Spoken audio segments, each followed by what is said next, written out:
Energin aamupojat. This guy speaks nonsense for his living!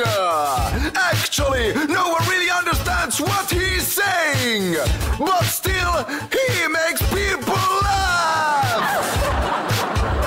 What is this? Who is he? What are you laughing at? Welcome to the studio, Alex Sternick! Okay, welcome to the studio, Alex Sternick. Alex Sternick, you are called Laughter Ambassador and also the Gibberish Man. You are the man behind the laughter clubs in Israel and all over the world, and you're also a gibberish expert. Let's get on to the gibberish workshop soon, but let's talk about laughter first. What made you get into this how would you say it, laughter business? Tropic of a Strom, and I will translate. It actually happened to me some 9 years ago, a butterfly effect event that happened to me in India, Bangalore. I'm actually coming from the clinical nutrition field, and I wanted to run away from Israel and be involved in humanitarian support for a few years. And then on the way to Ethiopia, it happened to me in one-time event in Bangalore. I just faced a book of Dr. Madan Kataria, the founder of Laughter Yoga, accidentally in a bookshop in India. I saw this front cover on the book, people making this, the lion laughter. So I picked up the book, I opened the book, and I saw this idea, phenomenon of the laughter clubs in India, and I said, wow, I want to try it. So it was, from this time, it happened to me 9 years already. So I started to laugh in India with the Indian laughter clubs that come every morning and laugh for no reason, for the sake of health only. And I worked with the HIV/AIDS patient in general, in parallel. And later on, I moved to Addis Ababa, to Ethiopia, to look for a nutrition job. But after 2.5 months, we saved the children USA in South Ethiopia. Couldn't find a paid job, so I was back to laughter again. How do you... How do you...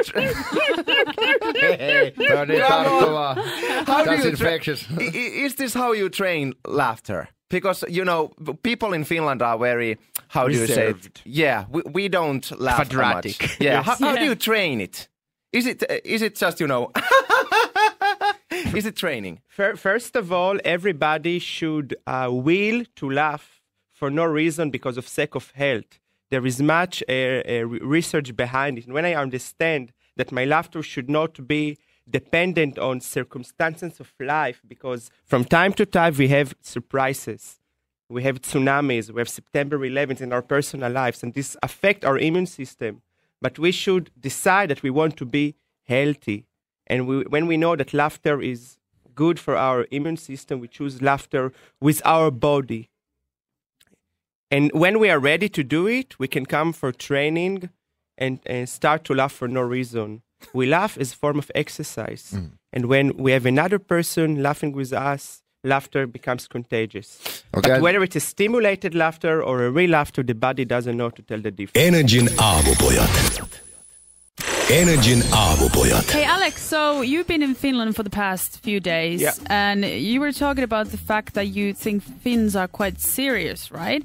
And I had an opinion about it. I thought it's because of our Russian background, sort of. You yourself have Slavic blood. But you also have some Ukrainian blood, right? Yes, and actually the Russians, in Israel we have so many Russians, and it's very, very hard to make them laugh. In Russian, there is a proverb that says, I will say in Russian, "Smiech bez prichini priznak durachini," means laughter for no reason is a symbol of stupidity. That's why when you try even to present laughter yoga to Russians, usually it doesn't work so well, because they think if you should laugh only if there is a reason, a joke. A reason usually is related with the left hemisphere, with sense of humor. But if you don't have sense of humor, you even don't laugh out of jokes. So this is one of the things I'm trying actually to change. So you teach the philosophy of laughter, right? And like the philosophy of nonsense. And within the more deep. within the nonsense. Laughter is not serious. Yeah, it's just laughter. Gibberish, not serious. Nonsense is something more deep, indeed. So it's the whole word of kind of nonsense. It's the whole concept actually of the real life. Seriously. Nonsense. Seriously nonsense. But you have the two choices for a person, right? You can choose to be a victim or you can choose to be a clown. But isn't clown in our society considered as a fool, as a stupid person, sort of? So how does this But the work? clown is the only one who can live in the present moment and not be worrying about the future. The future hasn't come yet. Why we should be worried about? Here, the laughter theory comes in accordance with the with the quantum theory. With the quantum theory that usually you can choose in each situation either to laugh on the situation or to be a victim. And there is one example of a person that I met in Addis Abeba some 9 years ago, and I brought him to Israel, world laughter master Belachu Girma. Belachu had past few disasters in his life. His wife died of HIV. He became HIV positive, and he lost his business and house. And out of that, he started to laugh. So here, a person can create reality despite adversity. This is the place that I'm trying to target. Laughter is not only ho, ho, ho, ha, ha, ha. It's also not to take ourselves seriously and to create reality, not to be a victim. This is the more philosophical aspect of laughter. Because from time to time we experience tsunamis. September 11 is coming to our personal life. Everybody has it. And sometimes it affects so badly our immune system and our biochemistry of emotions. It's all related. So why we should be victims? I think we have the choice, and few people do it. Those people who do it, they actually practice epigenetics, the control above the genes. Yes, the control above our addiction to be a victim of circumstances, actually. That's a nice way to say it. Addiction to be a victim. Yeah. Yes, it is deep in our genes. Yes, and that really affects a lot of people. Yes. Yes. And it's amazing to see sometimes in Africa. Africa is the poorest continent. I've been to Mali. It's the poorest place in the world. People are much happy in the street. So happy. They dance, they play, they listen to Salif Keita. They're happy. But in the West, I was in many countries in the West with this gibberish war too. People are more sad. So maybe if we have a lot of money, we are not happy. It doesn't come to. Okay. Right. Energin aamupojat. Energin aamupojat. Jatketaan siis nauruspesialisti Alex Sternikin kanssa. Nice to have you here. No niin, ja siinä tuli niin sanottua gibberish languagea, eli kipperin kieltä. Sian saksaa siis. One of the things you're doing is you're an expert in gibberish. Right. How in the hell do you become an expert in gibberish? Why? I think it just happened to me, in the book of Dr. Kataria, Laugh All Your Way to Health, it was a small paragraph about one small gibberish exercise. Mm-hmm. But after I was back to Israel in 2004 from Ethiopia, and I started my laughter clubs, so slowly I just developed this. I think when I was a kid, I was going in the yard, I was talking to myself some incomprehensible language. So from this thing, I think it was deep inside me, rooted. Mm.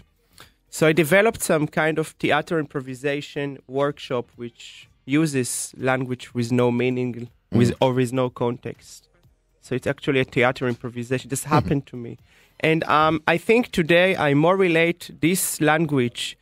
It's a small example and reflection of what happens in real life. Because in all the real life is a theater. In theater, anything goes. We think there are rules. We think there is significance in statistic and 0.95 and 0.05. But sometimes, from time to time, the word shocks us. And this is total nonsense. Many people think if they learn in university, they know everything. Medical doctors, they allow themselves to predict life expectancy of someone, but sometimes they are wrong.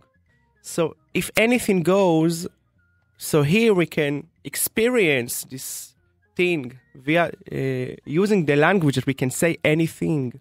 There is no any rules. And I think it's very, very cathartic and releasing to speak with no rules. Okay. Sometimes to break the rules. Should we try that? Should we try to talk in gibberish? Okay.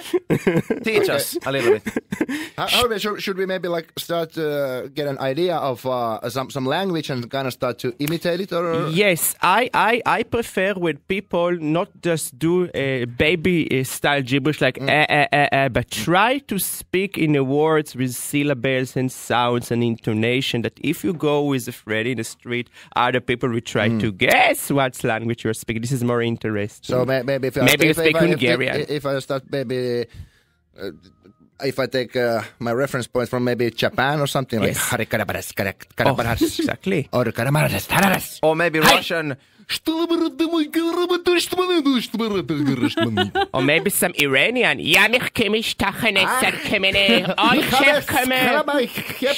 Voila. He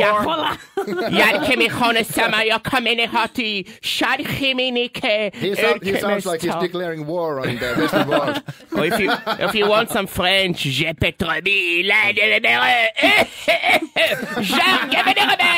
maybe Swedish. Skalletarre, but it's gotta be one. That's Norwegian for you. Or maybe Denmark. I don't know.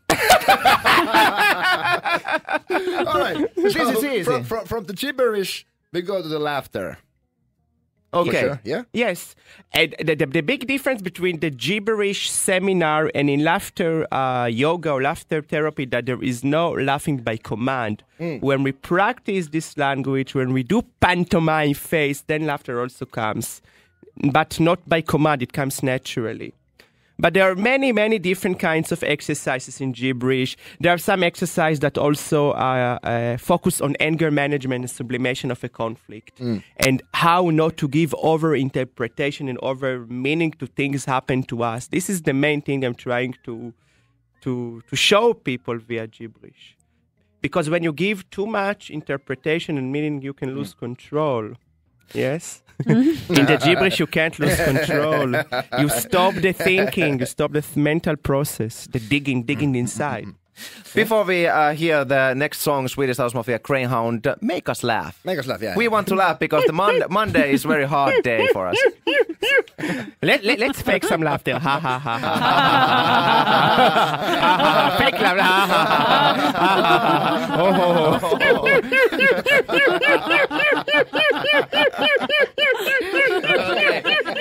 That is funny. Eddie Murphy tulee mieleen. You sound like Eddie Murphy. Okay, thank you very much, Alex Sternik. Prekenet rastu. Energin aamupojat.